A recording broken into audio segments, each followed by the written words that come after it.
What's crack-a-lackin'? Welcome in to My Mind is a Weapon Fantasy Football Show. Well, welcome into episode 218, everybody. I am your host, Sleezbomb. Today, we're going to be doing something a little different. We took a request from a comment on a YouTube video. I asked, what video do you guys want to hear next? So shout out to Sean McCaffrey, 4900 on YouTube. He wants to see defenses and kickers, so I'm going to dive into my top 10 defenses in this video. My top 10 kickers will be next, guys. Before we dive into it here, as always, make sure you tap that thumbs up, hit that subscription button. It helps me out a ton. I'll be bringing you fantasy football content all year long to help you dominate your leagues. And if you guys have any questions, as always, you can drop them in the comments. Here to answer every single one of them, help you guys through the season. And at the end of this video, we'll also be looking at the Discord that is going to be fully done this weekend, hopefully, and launched for you guys to dominate Dynasty and fantasy football and best ball year round with my co-host, my partner, my brother, Big Draft Energy. If you want to check his link out, it is in the description as well. Smash a sub. We'll be live tonight. I'll be live at 6 p.m. Eastern doing a draft on my show, and then we'll be live for Friendship Friday on his show.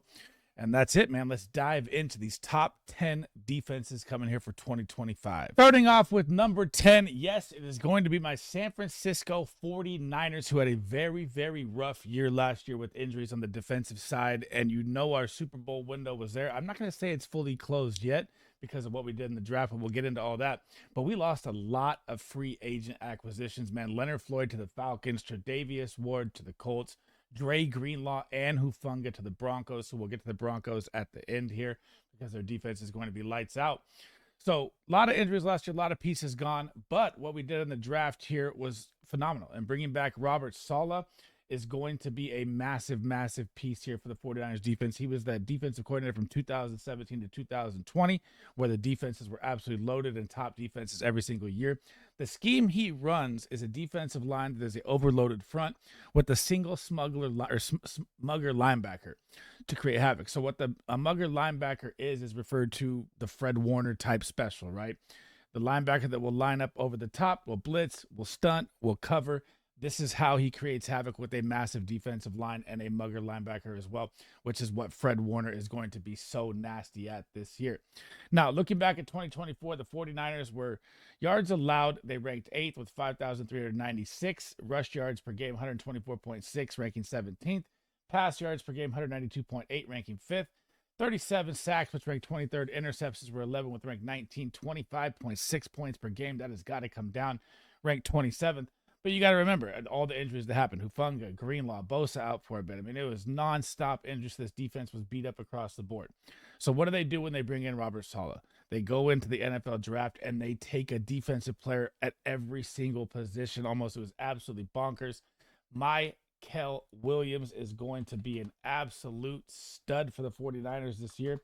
He's going to be playing across from Nick Bosa, who Nick Bosa back healthy. We all know what he can do. He's top 3 D end, if not up there with Myles Garrett as well by himself.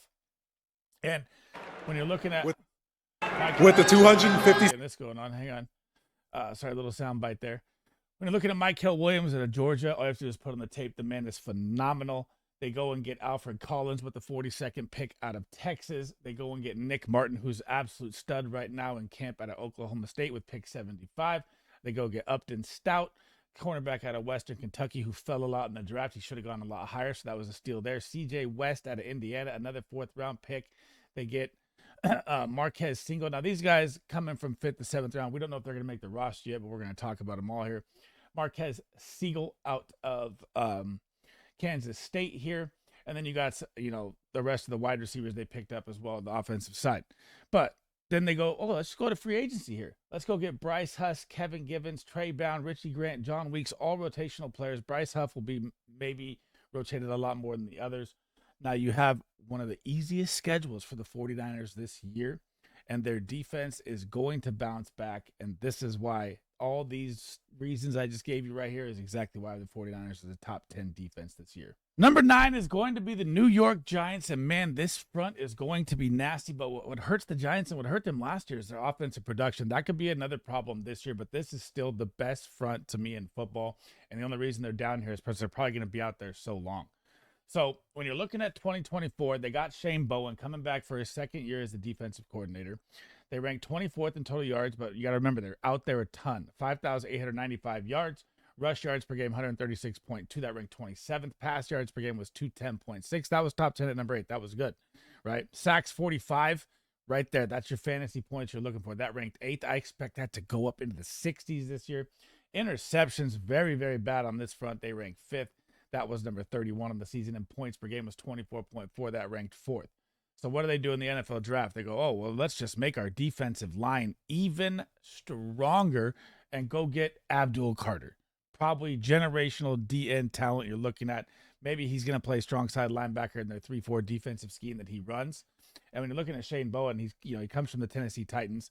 They had a top 1 to 2 defense in the red zone for the past 2 years. He's a bend don't break style coach with the emphasis up front, right? And he's very, very good in the red zone. Their defensive numbers in the red zone have been absolutely phenomenal everywhere he's been. So this is a definite better look here for the Giants coming into the year. Now, you're still going to have Brian Burns. You still got Dexter Lawrence.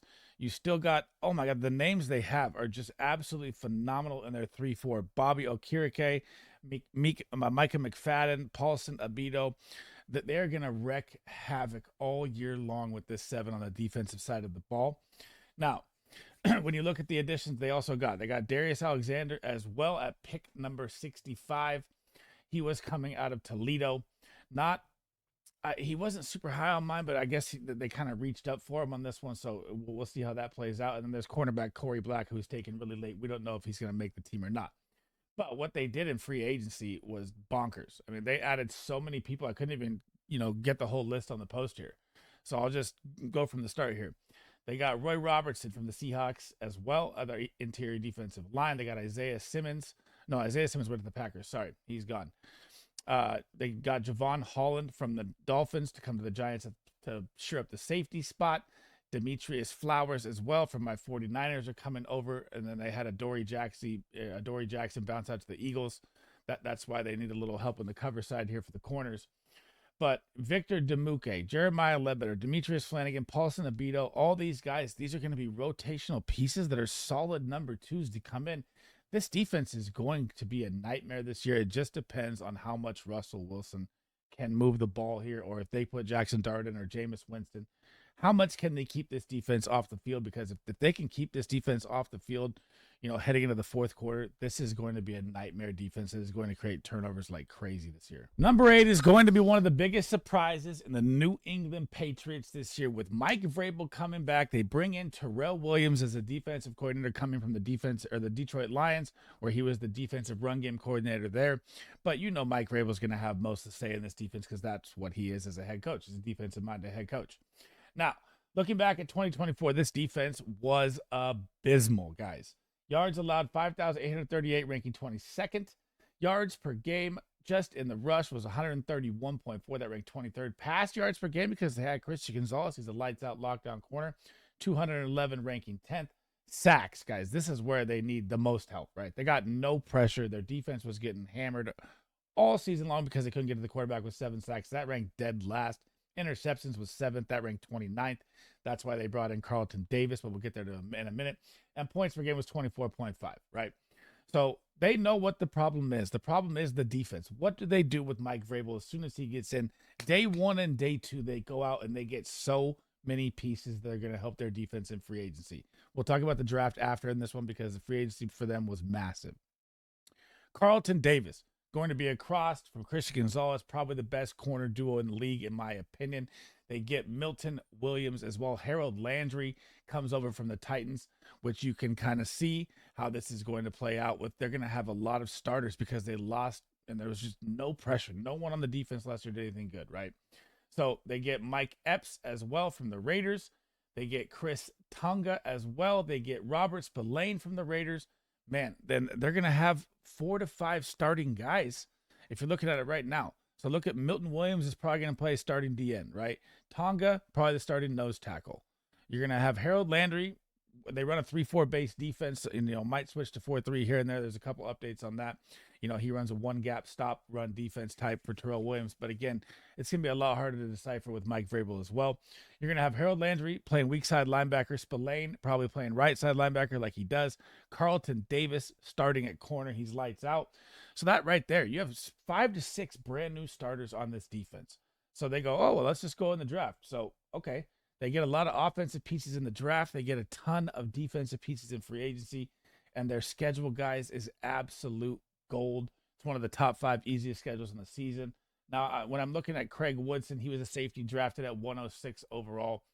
And these are the type of guys when you're looking at it, like, are they really going to make the roster, right? Because it cut down to 72. You got training camp coming. So I'll give you the names of them, tell you where they're from and stuff, but these are going to be, tougher plays here, right? So when you're looking at Craig Woods, they took him at 106, safety out of California. Joshua Farmer, DT at 137. He was out of Florida State. Brady Swinson, D end. He came from LSU. Sorry, I'm blanking. I got so much going on at once. Kobe Minor, DT. I believe he's from Memphis. I mean, these guys are all, again, very, very late in the draft. I think Craig Woodson and Farmer have a shot here.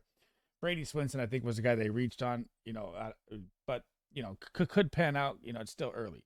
But this defense, guys, is going to be so lights out versus the pass. If Jabril Peppers can finally be Jabril Peppers and Duggar as well across from him, it's going to be one of the best secondaries in football. And I like I said before, I believe it's the top 2 corners in the NFL, and they're absolutely locked down.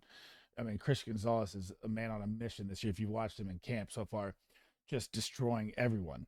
So they're going to be my number 8 defense. I'm probably a lot higher than most on them. I just love the system. I love the scheme. I love Vrabel coming in, and I think they're going to be a very, very good fantasy asset this season. Number 7 heading into the season is going to be the Detroit Lions, and man, it just seems like everything went wrong last year when Aiden Hutchinson went down. He is back. He is mad. He is going to be an animal this year because I feel like the Super Bowl just slipped away when he went down, man. It was very sad. So you have Aaron Glenn out of town, headed to the New York Jets. He was a defensive coordinator last year. They promote Kevin Shepard, who is the linebacker coach from 2022, currently now for the Detroit Lions. So he's going to be stepping in. The scheme he runs, obviously kind of like a Mike Vrabel situation here with Dan Campbell as well. He runs a 4-3, but he runs a multiple style defense as well, which means you switch up your schemes nonstop. His blitz rate is about a 50-50, so they kind of play past, they expect their front four with Aiden Hutchinson to get after it. They do play a lot more zones and a lot more, multiple coverages looks, because that's the kind of style he runs with the players he have. When you have McNeil, Reeder, Hutchinson, and Davenport up front, this is why it can be done, okay? So, and they also lost, you got to remember, they lost Anzalone too last year. He was a monster play as well here. So now we got to look back at 2024 here. So yards allowed, they were 20th with 5,820. Rush yards per game, they ranked 5th at 98.4, and they still stayed pretty good even when Aiden Hutchinson was out. This defense is nasty up front, man. But where they needed the most help was the pass game. They got crushed. They gave up 244 yards per game to the air, which ranked 30th. 16 sacks up front. Again, they lost their superstar. That ranked 23rd. Interceptions, 16. That ranked 5th. So they can get the interceptions because they had their front stopping the run all game. The teams would just pass on them nonstop. So the interception numbers boosted up because that's the only way you could really beat the Lions last year was through the air. They gave up 20.1 points per game, which ranked 7th. So they have all these players. And what was weird to me, what they did is I thought that they would attack the cornerback position in the draft, but they said, dude, I'm going to go to the Jets. I'm going to get DJ Reed, who was across from Sauce Gardner the year before, give them a absolute stud cornerback to go along with Terrion Arnold. It's going to be a nasty, nasty secondary this year for the Lions, man. But they also go and they get Ahmed Hassan. Again, these are late draft picks as well. We don't know if these guys are going to make the roster. He's out of Boise State. I know that because he played against my Fresno State Bulldogs. They also went and got Dan Jackson, the safety out of Georgia. And that was really it. DJ Reed was really the only acquisition piece they had. I mean, there's a couple others if you want me to look at them here. I mean, they got, Kende Vildor. He's going to, sorry, he went to the Buccaneers. That's wrong there. They got Zach Cunningham from the Broncos. He'll be more of a 4th, 5th rotation linebacker as well. Rocky Sin from my 49ers. He'll be more of a rotation 4th, 5th piece there as well. But, man, you got to look at this defense now. Jack Campbell coming on from last year. Brian Branch. I mean, I named the front four already. Kirby Joseph, another nice safety in the backfield as well. And then Rakestraw Jr. will be slotting the nickel this year. And man, and you got to remember, when the offense can produce, the defense can, stay on the sideline. They're not out there 24/7. They're not getting gassed. This is what the Lions do. They sustain drives. This defense is going to be fresh and ready to go every single drive, and they are going to be on a mission this year, and they are my number 7 defense this year. Number 6 is going to be the Minnesota Vikings, still with defensive coordinator Brian Flores, who's been there since 2023. And you remember the defense from last year, man. This defense didn't need much. They didn't even need to go get much. They lost a little bit in free agency, picked up a little more. But, man, look how good this defense was last year. Total yards per game, 5,702. That ranked 16th. Rush yards per game, they ranked 2nd at 93.4. Where did they need help? In the pass game, just like the Detroit Lions, man. They ranked 28th, giving up 242. Sacks, they almost got to 50 with 49. They ranked 4th. Interceptions, they were number 1 at 24. Points per game, 19.5. They were number 5. So what do they do in free agency? They go get a starting end. They go get Jonathan Allen. They got him from the Commanders as well, which is going to be a nice starting piece for them as well. They brought back Harrison Smith. You see him on the picture there. He's one of my favorite safeties to watch. This is kind of like his Travis Kelce last dance this year for him. They lost Jeff Okudah to the they got Jeff Okudah from the Texans as well, which is a nice pickup for them. They brought back Shaq Griffin in free agency as well, which is another piece that might help them there as well. And in the draft, they didn't really need to address much. This defense didn't lose a lot of players. They didn't lose a lot. They're the number 1 fantasy defense last year, causing turnovers. So they drafted Tyrion Ingram Dawkins, who is going to be maybe a rotational piece if he makes the roster. 5th round pick, 139 out of Georgia. Gotta love that he's from Georgia. Any stud player from there, you could make the roster.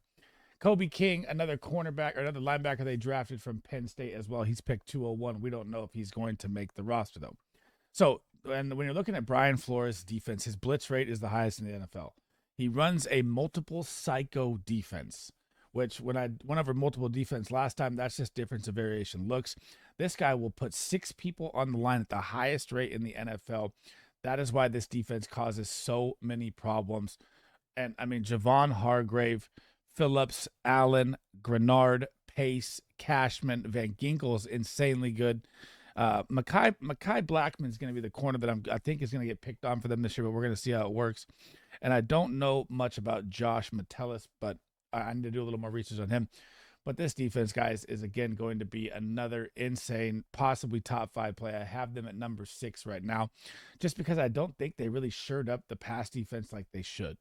And I'm losing Okudah. They didn't really add anything in the draft to help them with the cornerback position, which, like I said, I think they're going to get picked on a lot in the pass game as well. But their run defense, guys, is going to be, again, another top run D, probably top 3 to 4 at yards per game allowed. And they don't allow red zone touchdowns, man. The Minnesota Vikings defense, always a must pick. Top 6 for me this year. Number 5, and this is one of my favorite defenses this year with a major turnaround from last year. Bobby Babich, even through the playoff run last year, this guy changed the defense for the Buffalo Bills. But we're going to look at 2024 here first. So 5,806 yards on the season, ranked 17th. Rush yards per game, 115.5, which ranked 12th. Pass yards, this is what they needed to shore up, and we're going to get to why this is so good this year. 226.5, that ranks 24th. Sacks were 39, that ranked 18th. Interceptions were 16, that ranked 6. Points per game, they ranked 12 with 21.6. Now, what do they know with Bobby Babich entering his second year? Well, as the defensive coordinator, Bobby Babich has been there in-house since 2017. He has worked his way up the grindhouse with the Bills from assistant coach in 2017, safeties coach, linebackers coach. Now he's been the defensive coordinator for 2 years. So what do they need to do? They need to figure out how to get over the hump. They need to figure out how to beat the Chiefs, how to beat the Ravens, and how to finally get to the Super Bowl here for the Bills. And this is, I might even put them as this is going to be my Super Bowl contender for the AFC this year after the research I've done on this defense. So they go to the draft and they just drop capital galore, 6 picks on the defense here. And what did I say they needed? They needed a cornerback. Maxwell Hairston out of Kentucky, superstar corner in the first round. Should not have fallen that far. Great pick for them there. Second round, they go get TJ Sanders out of South Carolina on the D line. Then the third round, they go get Landon Jackson out of Arkansas. And man, I've watched some tape on him. He is going to be special. He should not have fallen that far in the draft either. Great pick there. DT Deion Walker out of Kentucky. Jordan Hancock, cornerback out of Ohio State. Dorian Strong, cornerback out of Virginia Tech. They load the defense. Then they say, well, let's just go get more in free agency. I mean, we who cares about, let's just take 6 picks. Let's go get some more. Let's go get Joey Bosa from the Chargers. He's going to be absolutely a stud. Larry Ogunjubi out of the Steelers to play interior D-line. Probably going to rotate a little bit here and there for him. Tre'Davious White from the Ravens at corner. Dane Jackson from the Panthers at corner. They go get Shaq Thompson from the Panthers at linebacker. They know what they need to do, folks. They need to make this defense better to get to that Super Bowl. And this year with Bobby Babich and the way he lines up the defense with a 4-3 front, they changed their zone scheme last year. 70+% zone scheme, blitzed at the lowest rate, had a lot of injuries. You know, you had Matt Milano injured last year. They had Rapp was always in and out. Rapp's an absolute stud. Christian Benford was hurt. All these guys are healthy. They're going to have one of the best 3-corner plays between the guys I just named. Christian Benford, Hairston, Teron Johnson. The nickelback is very nice. DeMar Hamlin and Rapp at safety is nice. Dorian Williams, Bernard Milano, Ed Oliver is a beast. Taquan Jones, Greg Rousseau. Watch out for the Bills defense this year. This is a possible defense number 1. I'm just putting them at number 5 because it was so bad last year. This is a major turnaround play for them. Number 4 is going to be the lights out defense from last year in the Houston Texans. And man, they may have gotten even better here, guys. So Matt Burke, defensive coordinator, been there since 2023, been absolutely lights out. I mean, could be looking at a head coaching job coming soon with how good he's been on the defensive side of the ball. Runs a 4-3 scheme, runs the attack mentality defense, blitzes at a top 5 rate. And when you have Will Anderson Jr. and Danielle Hunter on each side, this is why you can do this with this scheme. Now, looking back at 2024, they ranked 5th in total yards, lights out, 5,855 yards allowed. Rush yards, they ranked 11th at 114. Pass yards, they ranked 6th, giving up 201. So right there, almost top 10 in both. Sacks, 49, ranked 5th. Interceptions, 19, ranked 2nd. And points per game, 21.9. They ranked 14th. What is not to love about this defense? Now, in the draft, last year, you got to look at what happened to their wide receiver injuries. They attacked the offense early in the draft, and they went to defense late. They got Jalen Smith in the draft, who, again, these guys, you know, like I've talked about in other videos, these are very late draft picks right here. I'd say Jalen Smith's going to have a shot here to rotate at like corner 3 or 4. But, you know, it's going to be tough when we get into the lower bottom here. So Jalen Smith out of USC, 3rd-round pick. Jalen Reed, another safety they get out of Penn State at pick 187. So, again, deep in the draft there. Again, Keontae Hamilton, DT out of Rutgers, pick 224. We don't know if he's going to make the rotation yet or not. But what do? They go get 2 starters right away in free agency. They go get Sheldon Rankins, who actually may not even legit be a starter. He may be a rotational piece. And if that's a rotational piece for your defense, that's amazing. They go get CJ Gardner-Johnson out of the Eagles. I forgot to put that on there, but he is going to be their starting safety. He's already dropped posts that he's pissed off from last year about how he was treated. So he's got a chip on his shoulder, even winning a Super Bowl, bringing that leadership to this defense, which is going to help. They also go and acquire E.J. Speed from the Colts, who is going to be their starting linebacker. So now you have Will Anderson, you have Danielle Hunter, who are going to absolutely wreak havoc. They may have the most sacks combined for both the ends in the NFL this year. They got Settle, they got Fatuski, they got Tutu, Aziz Al-Shahir, Derek Singletary still lights out, Kalen Bullock and C.J. Gardner at safety, Kamir Lassiter and Jalen Petre. Now, Kamir Lassiter, I think this is, you know, and Petrie, this is going to be another one of their spots where they kind of get beat through the pass game. But when their front gets after the way they do, you know, again, their top 5 blitz rate, it really helps the secondary out a ton. And that's why it's going to be a defense you have to target, because they're going to create turnovers at a massive rate. And they're my number 4 defense. Number 3, and this is going to be another Buffalo Bills situation for a massive, massive turnaround. And I know they still ranked 10th overall, but their passing yards they gave up last year was incredibly bonkers. But we'll get to all that here as we go through it. So Zach Orr, entering his 2nd year as a defensive coordinator here, runs a 3-4 scheme. Last year, injuries piled up for them across the board, so they had to blitz at the 8th lowest rate last year at 21.9%. He's already alluded to his new style defense heading into the year as organized chaos. So I'll let you guys take that as you want here. That is where he is going to be sending pressure, willing to give up over the top because they're going to be getting after the quarterback at a massive blitz rate this year. Going to be very interesting to see, but you can see why here with what they've done. So let's look back at last year, first year. They gave up 5,511 yards, ranking 10th. Their rush defense, number 1, 80.1. You're never running against the Ravens. I'm even willing to say bench your running backs this year against the Ravens because their defense got even better. Pass yards per game, 244.1. That ranked 31st. That is where they got crushed, right? Sacks, 54. They're going to get after you 24/7. It's like I said. Interceptions, 12th, ranking 17th. 21.2 points per game, ranking 9th. This defense was lights out, and now they're going to be even better this year. I think, a possible chance at defense one like the Bills as well here. So they go into the NFL draft, right? And they're like the Bills. We need to shore up our defense. We need to be a contender defensively in the AFC. They go get Malachi Starks, one of the best safeties coming out of the class out of Georgia. He should not have fallen that far in the draft to pick 27. Absolute steal there. And then the craziest one of them all, Mike Green out of Marshall had, his little scenario happen during the draft, which made him fall. He was projected a top 15 pick in the draft. That is elite talent. They got him at pick 59. He is going to wreak havoc on the edges, guys. Absolutely bonkers. They go get Ted Buchanan in round 4 out of California at corner. They go get another corner as well because this is where they get beat. Obviously, these are later picks again. This is By-Hell Cone, was pick 178 out of Western Michigan. And then they got some DTs late in the draft, 7th round picks. I mean, Aeneas Peebles, again, I don't know if he's going to be a rotating piece or not here. It's still early. You got camp coming up. We'll see if he, thrives through here. And now you got to look at what they do in the offseason as well here. So they know their passing game is the problem. They know the defense is what they need to do. Kyle Hamilton, man, just one of the best safeties in the game to go along with Malachi Starks. Going to be one of the nastiest safety duos there is. They go get Chidobe Awuzie from the Titans to help shore up the corners to go along with Nate Wiggins, who's in for a second breakout year, Marlon Humphrey and Awuzie. Kyle Hamilton and Starks, name a better secondary right now. Absolutely lights out for them. They're going to have kind of an okay linebacker crew led by Kyle Vanoy. They're going to have Roquan Smith as well. That's going to be their two leaders there. Trenton Simpson and Adafe Owe are going to be the other linebackers in the 3-4 system they run, with Malabuke, Travis Jones, and Broderick Washington up front.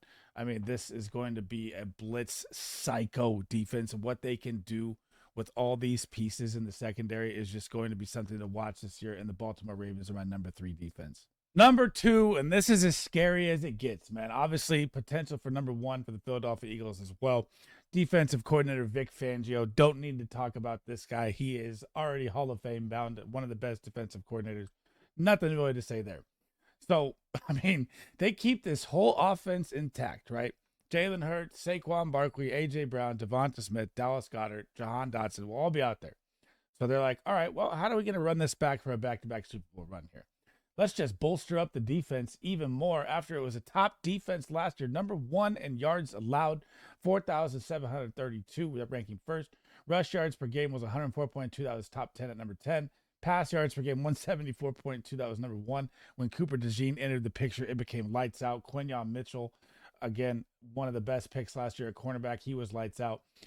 Sacks was 41, ranking 13th. I expect that to go up this year. Interceptions, 13, ranking 13th. Points per game, 17.8, ranking 2. You're like, God, can this defense get any better? Oh, don't worry. The Jahad Campbell will fall in the first round out of Alabama to the Philadelphia Eagles to shore up the linebacker spot. Great pick there. He's going to be electric. They go out and they get Andrew Mukuba out of Texas at the safety spot as well. And he might be starting as a rookie, guys, because their safety spot has been weak. They still got Blankenship back there as well as strong safety. But I truly believe that Mukuba is going to be the starter this year for them. So their first 2-round picks, they've already got 2 starters added to the defense. Then they get Ty Robinson out of Nebraska. He's going to be kind of a rotational piece for them there. He's going to be playing behind Jordan Davis, the nose tackle there as well, in their 3-4 scheme defense.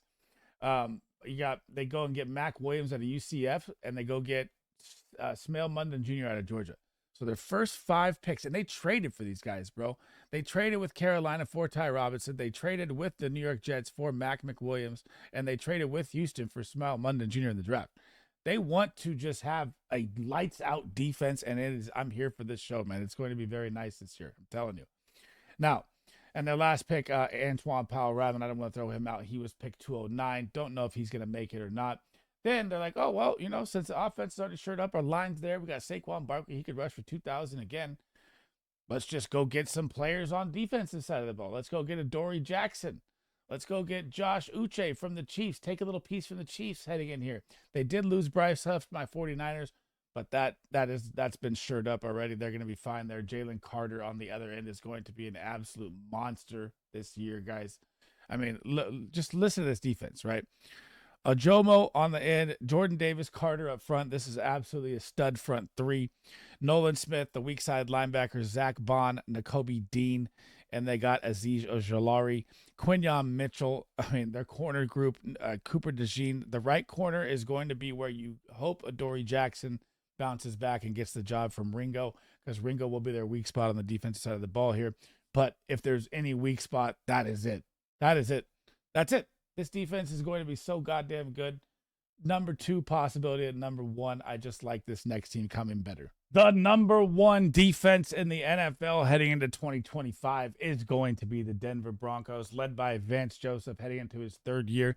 Runs a 3-4 scheme, and he's known as the Blitz Bonanza. 45.7 rate of a blitz he's done, which is the highest in the NFL since taking the job in 2023. And this is just a ridiculous defense to look at, man. So we're going to look at 2024 first here, right? They rank 7th in total yards, 5,391. Rush yards per game, 96.4. That was number 3. Pass yards per game, 220.7. Got to remember, Surtain missed a couple games with this concussion, I remember, or an injury. I forget what it was. That probably would have been a little lower, would have been top 10 there. Sacks, 63, ranking 1st. The Blitz Bonanza gets after you. Interceptions, 15, ranked 8th. Points per game, 18.3, ranked 2nd. Now, and this is what the AFC teams did that think they're contending. They went out and they need to shore up this defense. Where were the Broncos weak at? They were weak across from Pat Surtain on an island by himself. And Pat Surtain will lock up everyone. I even put it into videos last year, tweets, everything. And I'd be like, dude, if you're playing your wide receiver 1, watch out every single week. Pat Surtain's out there. He's going to shadow you. He's going to chase you all over the field, and he's going to lock you down. That is going to happen again this year. Now, what do they do in the first round? They go and get Jahdae Barron out of Texas with the 20th pick, who probably should have been off the board higher. But it was a weird first-round draft, and this guy's an absolute stud. And then they go, we'll get a couple offensive pieces, R.J. Harvey, Pat Bryant. Then they go and they look at LSU edge Syvon Jones, who fell in the draft, another stud DN. He'll probably be a rotational piece behind Allen and Franklin Myers, who are already solid ends that they have. Then you get a little later, they get Q Robinson, Alabama, in the 4th round. And they traded for these guys. Again, this is another thing here. They traded up to get Q Robinson. They traded up to get Syvon Jones in the 3rd round. These are going to be pieces that they're going to be moving in and out of this 3-4 base defense that Vance runs. And it's so stacked across the board. It's crazy. Now, in free agency, this one hurts because I'm a 49er fan. They go and they get Dre Greenlaw, who when Dre Greenlaw is out there, he's a top 5 linebacker stud. He's always had injury problems, even dating back to the 49er days as well. And he's already injured right now in camp. So, prayers up that he's out there healthy. But if he is out there, superstar linebacker. And they get Talona Hufanga from my 49ers. My goodness, he's another guy that when he's out there healthy is a superstar. So, I mean, when you're looking at this defense now, Pat Surtain can lock up any side of the field. They get Jahdae Barron. They have Riley Moss. That's their weak spot. That's their one weak spot in this defense, just like the Eagles, man. One weak spot. Riley Moss, the right cornerback, just like the Eagles, same situation. Hufanga, Brandon Jones, dominant safeties. Jonathan, now listen to this linebacker group, man. This is probably the best linebacker group in the 3-4 base in the NFL. Nick Bonito, absolute stud. Alex Singleton, absolute stud. Dre Greenlaw, when healthy, absolute stud. Jonathan Cooper, absolute stud. Their front 7 to go with Zach Allen, DJ Jones, Franklin Myers, Savon Jones, Q Robinson rotating in and out. This is going to be a nightmare, man. I expect their points per game to be even lower. Now, they do play in a tough division. You get the Raiders, you get the Chiefs, you get the Chargers, right? Their offense should be better. Bo Nix heading into year 2. Evan Ingram addition. Pat Bryant in the draft. Who knows what plays out? The Broncos defense is going to give this offense so many opportunities this year. It is going to be so goddamn good. They are my number 1 defense this year. Bang. Thanks for rocking with me today, guys. That's the end of the episode. That was a little different look. That was, comment based for you guys. That was one thing you guys asked me to look into and drop early. So if you guys have any other videos you want to see as well that I like the topic on, if you want to drop them in there, I will look into that and drop them in there as well. My kickers will be coming next, guys. Now, as always, before you head out, make sure you tap that thumbs up, hit that like, and subscribe, whether you're listening on Apple, Spotify, YouTube. I can't thank you guys enough for all the support. It's been an absolutely amazing journey. I can't wait for what's ahead this year. And guys, we're 84 Antonio Brown days away from football, man. Let's get it rolling here. Now, if you guys want to talk football 24/7 outside of the YouTube videos or comments, whatever it is, we have launched our Discord, the Guys FF. My co-host, Big Draft Energy, he will be live tonight. He is also tagged in the description. Make sure you smash a sub on his YouTube as well. Co-host to my show, co-host on his show. We do shows all the time. He's absolutely brilliant. Now, Discord, what is entailed here? So, live chat with us 24/7, trade talk, Dynasty Rankings top 200, redraft top 200, pick'em locks, weekly DFS tertiary plays. So, last year on stream, we kind of talked about, the parlays and stuff we wanted all on stream and kind of tailed it. This year, we're going to tail it to our special picks inside and then do different talk outside. So, that's a different look there. You also get one-on-one trade talk, best ball, the DFS draft guide, everything from Big Draft Energy behind the scenes in best ball. It's absolutely amazing content to help you if you draft best ball as well. Roster reviews and a chance for me to draft with you guys as well, guys. So check that out if you want to. I'm going to pin that in the comments as well. And as always, guys, thanks for watching. Sleezbomb out. I'll catch you guys in the next one, man.